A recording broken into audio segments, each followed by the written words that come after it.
पहले तो योग होगा, संबंध जुड़ेगा, योग की बड़ी चर्चा होती है। तो वो योग तो शरीर योग तक सीमित है, लेकिन आत्मा को परमात्मा के साथ जोड़ने का जो योग है वो योग कहलाएगा, सच्चा योग वही है।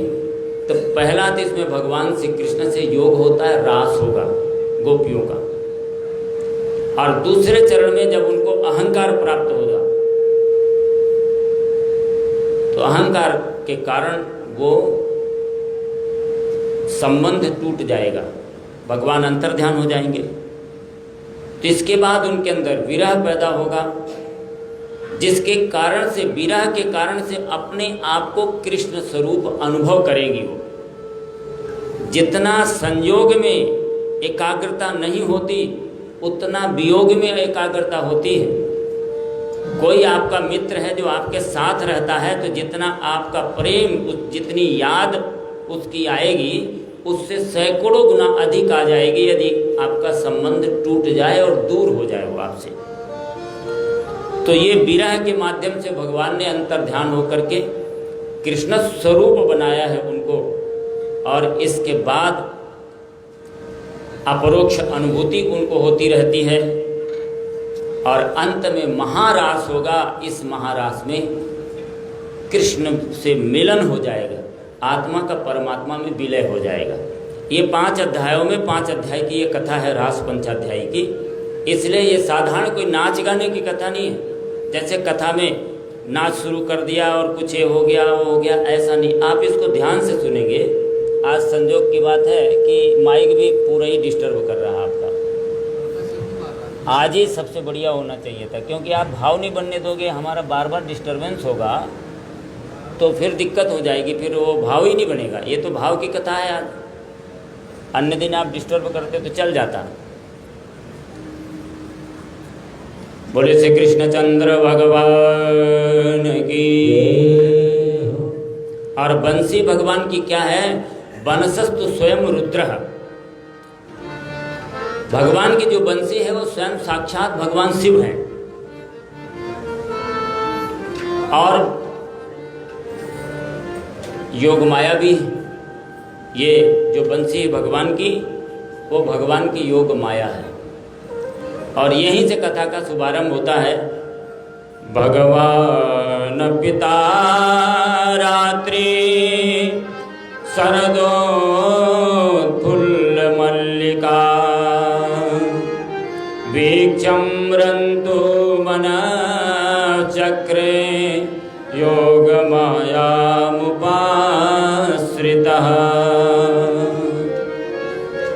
भगवान पिता रात्रि। अभी जब कुमारी कन्याओं को भगवान ने उनका चीरहरण किया था, उस बीच में उनको आश्वासन दिया था, एक समय ऐसा आएगा जब हमारा तुम्हारा प्रत्यक्ष मिलन होगा।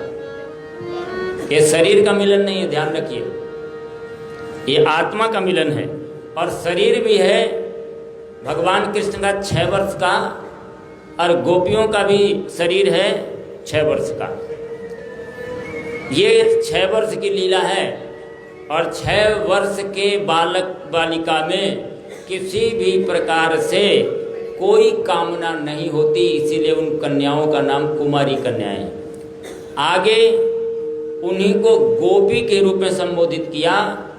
गोपी का मतलब भी है जो 10 इंद्रियों से भगवत रस का पान करती है। मतलब यह है, आँख भगवान को देखना चाहती है, कान भगवान को सुनना चाहती है, हृदय भगवान से लगना चाहता है, मुख भगवान का स्मरण करना चाहता है। जितनी इंद्रियां हमारी हैं वो सब भगवत रस का पान करना चाहती हैं। ऐसा जो जीव होगा उसको गोपी कहा है, गोपी भाव है। और ऐसे उन गोपी भाव वाले जीवों को ही भगवान ने पुकारा है। अपनी बंसी को जब बजाया उन्होंने, योग माया की बंसी को बजाया है, तो ये, और ऋतु कैसी है? शरदोत्फुल्ल मल्लिका, शरद ऋतु की शरद पूर्णिमा है। अब आप देखिए, शरद ऋतु वर्ष की सबसे सुंदर रात्रि होती है। सबसे सुंदर रात्रि वर्ष में कौन होती? शरद ऋतु की शरद पूर्णिमा, जिस दिन तमाम उत्सव होता है कि आज चंद्रमा अमृत बरसाएंगे, खीर बना के रखेंगे और उसको प्रसाद के रूप में पाते हैं। कारण क्या है? चंद्रमा उस दिन धरती के बहुत नज़दीक होता है। चंद्रमा की गति होती रहती तो उसमें बहुत नज़दीक होता है पृथ्वी के, और इतना नज़दीक होता है कि उससे लगा हुआ जो पितृलोक है वो पितृलोक भी धरती के बहुत नज़दीक आ जाता है। इसीलिए पितृपक्ष पहले आता है और इसके बाद थोड़ा सा गति आगे बढ़ती है तो पितृलोक के बाद चंद्रलोक आता है। तो चंद्रमा हमारे इतना नज़दीक होता है कि चंद्रमा का प्रभाव इस सृष्टि पर बहुत अधिक पड़ता है। आपने देखा होगा कि पूर्णिमा के दिन चंद्रमा के प्रभाव से पानी ऊपर की ओर चढ़ जाता है, ज्वार। तो ये चंद्रमा का प्रभाव यदि जल के ऊपर पड़ सकता है तो हम तो जीवित और चैतन्य हैं, तो हमारा मन कितना प्रभावित होता है। और चंद्रमा मनसो जाता है, वेद कहता है चंद्रमा का संबंध मन से है। और वैसे भी आपने देखिए कभी आत्महत्याएं लोग करते हैं तो पूर्णिमा के आसपास करते हैं, कभी भी आप सर्वे करके देख लीजिए। मन की जो दशा होती है वो चंद्रमा से प्रभावित होती है। तो उस दिन चंद्रमा पूर्ण यौवन पे है, शरद पूर्णिमा पे, और मन से ही भगवान की आराधना हो सकती है। मन नहीं लगे तो आप चाहे जितनी माला जपते रहिए, चाहे जितनी पूजा करते रहिए, उसका कोई प्रतिफल मिलने वाला नहीं है। मन, और वो मन यौवन पर है, इसलिए भगवान ने शरद पूर्णिमा के दिन को चयन किया। और शरद पूर्णिमा की जो रात्रि है वो बड़ी स्वच्छ रात्रि होती है। ऐसे शरद पूर्णिमा की रात्रि के समान जब हमारा अंतःकरण शुद्ध हो जाता है तब इस अंतःकरण में भगवान की अनुभूति होती है। कई बार लोग कहते हैं हमको तो भगवान के कोई अनुभव होते नहीं, इसलिए नहीं होते कि आपकी अंतःकरण अभी उतनी शुद्ध नहीं है। मैं एक छोटा सा उदाहरण बता रहा हूँ। एक बार मुझे कहीं जाना था, रास्ते में तो मुझे रात्रि में एक स्वप्न आया कि इस जगह पे एक मरा हुआ सर्प पड़ा हुआ है। सपना था, लेकिन मैं पैदल जा रहा था तो ठीक उसी जगह पे एक मरा हुआ सर्प पड़ा था। ये स्वप्न में कैसे दिखा? उस समय आत्मा की निर्मलता की स्थिति पैदा हो गई होगी तो वो दृश्य दिख गया। ऐसे बहुत सारे घटनाक्रमों का अनुभव मुझे है कि आत्मा की जो शक्ति होती है, ये है कोई न कोई शक्ति, स्पिरिचुअल साइंस है ये। और ये जब आत्मा अंतःकरण शुद्ध होता है तो वो अनुभूतियाँ सभी को होने लगती हैं। जब ये अनुभूतियाँ बहुत अधिक होती हैं तो उनको सिद्ध संत महापुरुष कहने लगते हैं। तो ये स्वच्छ आत्मा में ही परमात्मा के दर्शन होते हैं, ये कहने का मतलब था। इसीलिए इस रात्रि को और इतना सुंदर वर्णन किया है कि वो चंद्रमा की कितनी सुंदर रात्रि है। और ऐसे काल में भगवान ने अपनी वेणु का वादन किया है। निसम गीतम तदनंगवर्धनम ब्रजा क्रिया कृष्ण गृहीत मानसा। अर्धरात्रि का समय है। अब देखिए, एक तो शरद पूर्णिमा की रात्रि है और उस शरद पूर्णिमा के रात्रि में भी अर्धरात्रि हो जाए तो फिर कितनी शांत रात्रि होगी वो। और अर्धरात्रि के समय भगवान ने वेणु वादन किया और जैसे भगवान ने बंसी बजाई तो कौन आई? ब्रजस्त्रिया कृष्ण गृहीत मानसा। हमने भी जो समझाने का प्रयास किया, कौन आई? भगवान ने जिनके मन को खींच लिया था, गृहीत मानसा। कृष्ण का अर्थ ही है आकर्षति, करसति स कृष्ण, जो मन को खींच ले। भगवान चाहे तो हमारा मन लग जाएगा।